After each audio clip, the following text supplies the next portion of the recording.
একজন শ্রমিকের বেতন প্রথমে 25% বাড়ানো হলো এবং তারপর 12% কমানো হলো।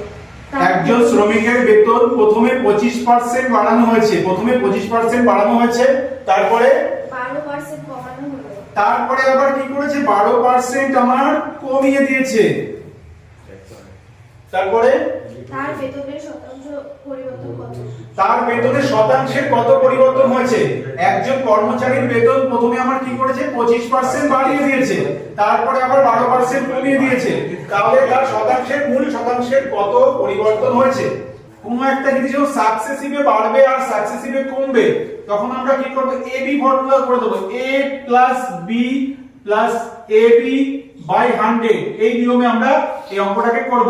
তাহলে প্রথমে 25% বেড়েছে, তাহলে বলবো আমার +25, তারপরে আমার 12% কমেছে -12।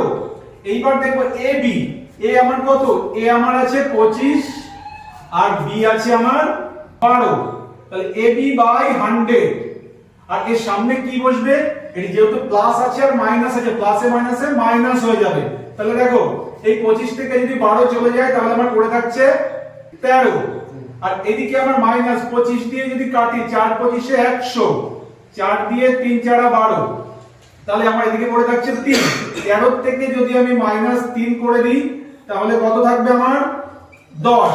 এই 10টা কি আছে, +10 মানে কি, +10% কি হবে, বৃদ্ধি হবে।